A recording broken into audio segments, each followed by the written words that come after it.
अतिथि माननीय मुख्यमंत्री श्री मुकेश अग्निहोत्री जी हमारे मध्य एक बार बहुत गर्मामय तालियों के साथ माननीय मुख्यमंत्री का यहाँ पधारने का बहुत स्वागत है।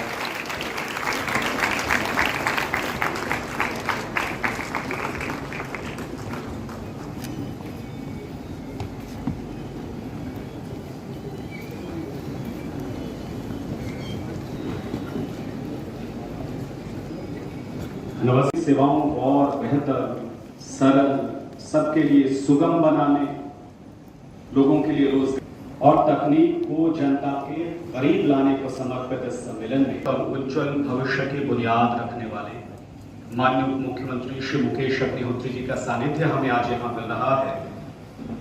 माननीय टेक्नोलॉजी की ताकत से गांव, गरीब, हर वंचित के हाथों को मजबूत बनाने, हर नागरिक के जीवन में आसानी लाने की जो प्रतिबद्धता है आपकी, जो विजन है आपका, जो प्रगतिशील सोच है आपकी, हमें प्रेरणा देती है, प्रोत्साहन देती है और बेहतर करने का हौसला देती है।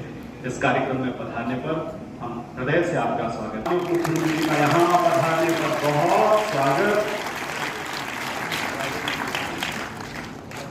आप सबकी तालियों के साथ इस शानदार सम्मेलन का शुभारंभ और दीप ज्योति से हमारी प्रार्थना, टेक्नोलॉजी की ताकत से आम से आम नागरिक के सशक्तिकरण की ये पहल, ये प्रयास फलीभूत हों। विभाग की एप्लीकेशन है मुख्य में, तो ये लॉग इन कर सकते हैं और वहां पे सारी सेवाओं का एक सिंगल साइन ऑन के माध्यम से जो है फायदा उठा सकते हैं। नेक्स्ट, ये सिटीजन डैशबोर्ड, इसमें जैसे आप देख सकते हैं हिम परिवार की डिस्ट्रिक्ट, राज्य चयन के लिए यदि कोई अप्लाई करना चाहता है वो भी single sign on, Him care, HPSC-B के पोर्टल जो है, ये सभी तमाम जो सेवाएं हैं यहाँ पे लगभग 300 के आसपास सेवाएं जो है हमने हिम एक्सेस के माध्यम से सिटीजन्स को प्रदान करनी शुरू की हैं। बजट के भाषण में ये कहा था कि सारे दफ्तरों में ई ऑफिस के माध्यम से सारी फाइलें कंप्यूटराइज होंगी। और आज मैं कल रात को आ गया था, कोई इंक्वायरी कंडक्ट करनी थी। आज सवेरे मैं यहाँ फंक्शन में आने से पहले सवेरे 6 बजे जितनी मेरी फाइलें थी दफ्तर की, सारी फाइलें मैं कंप्यूटर पे कर। कोई ये नहीं कह सकता कि सेक्रेटरी साहब जो है, जैन साहब उन्ने में हैं तो हमारे दफ्तर की फाइलें रुकी। जितनी फाइलें थी सारी कंप्यूटर पे होगी। 15 मिनट लगे मेरे को, 40 फाइलें थी अलग अलग डिपार्टमेंट की, सब होगी। सारे काम ऐसे ही चलते रहेंगे। कोई भी दफ्तर में है, टूर पे है, किसी पब्लिक का काम नहीं रुकेगा। और वो सारे जो है वो आप चाहे कंप्यूटर पे करो, अब तो मोबाइल पे ही फाइल हो जाती है। तो जितने भी डिपार्टमेंट बैठे हैं और इसकी सबको ट्रेनिंग हो चुकी है, ट्रेनिंग करानी हो तो हमारे NIC के यहाँ पे DIO साहब बैठे हैं, कोई मुश्किल काम नहीं है। पूरे सचिवालय में, अब मैं सारे सचिवालय में सारी फाइलें ऑनलाइन कंप्यूटर पे होती है, 2 मिनट लगते हैं। और उसके बड़े फायदे हैं। एक तो मैंने सबसे पहले आपको बता दिया, काम नहीं रुकता, कोई काम नहीं। मैंने आपको अपनी उदाहरण दी, कल कोई शाम को एक एक्सीएन लाना सी कितने इंपॉर्टेंट, या बड़े फोन आ रहे थे, सादा बंदा है, कर दो ऑर्डर कर दो। अब हमारे यहाँ पे गौर साहब बैठे हैं, ड्रोन टेक्नोलॉजी की बड़ी बात होती है। अब जो हमारे IIT मंडी है वो कहते जी ड्रोन में हमारी बड़ी महारत है, दिखाते भी हैं और बड़े तरीके से। हमारे गौर साहब कहते हैं हमारी भी महारत है, और देश के सारे लोग कहते हैं कि हमारी महारत है। लेकिन हकीकत तो ये है कि ड्रोन हिंदुस्तान में बनता ही नहीं है, चाइना से आ रहा है सारे का सारा। जब तक ड्रोन आप देश में बनाओगे नहीं, जब तक सारा चाइना जो है, ठीक है, तो अभी हमारे DC जतिन लाल जी ने ड्रोन शो दिखाया, अभी चिंतपूर्णी में 150 ड्रोन लगे हुए थे। शो अच्छा था लेकिन था चाइना से आया हुआ, क्योंकि ड्रोन तो सारे हिंदुस्तान में बन नहीं रहे हैं। तो जब तक हम इनको बना नहीं लेते और फिर ये है कि ड्रोन चलाने वाले कहाँ से आएंगे? जब तक आप हमारे बच्चों को ड्रोन चलाना नहीं सिखाएंगे, और मेरा आपसे आग्रह रहेगा, आप हमारे इस शहर में हैं अजनबी की तरह, लेकिन ऐसा नहीं है, हम आपका सम्मान करते हैं। आप हमारे बच्चों को ड्रोन चलाना सिखाओ, आप हमारे बच्चों को 3 महीने 6 महीने का कोर्स करवाओ ना।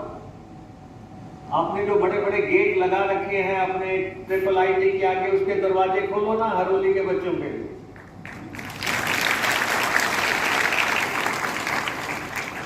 ये और फिर 3 महीने का 6 महीने का साल का जो भी आप कोर्स कराएंगे, शायद इनके जीवन के लिए वही निर्णायक साबित हो जाए। और फिर हमारे, आप रोज खबरें सुनते हैं, बात करते हैं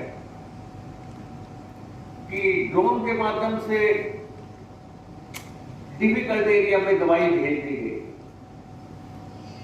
ऊना अस्पताल से दवाई भेजी जाएगी, अगर कोलिया में जाएगी या बाथू में जाएगी, तब हमें पता लगेगा कि आपने दवाई भेजी थी।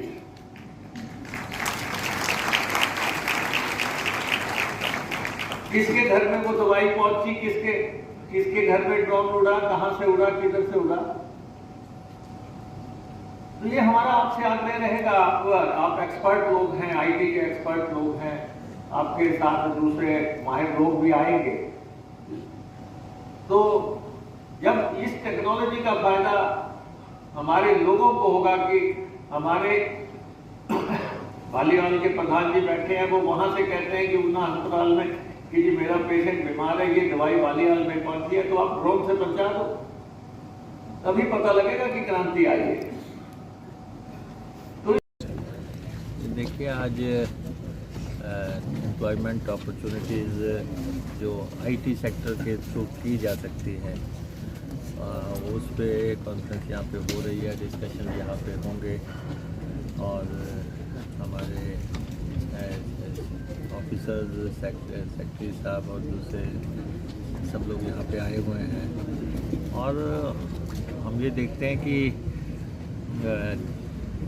इनोवेटिव आइडियाज़ किस ढंग से जनरेट किए जा सकते हैं।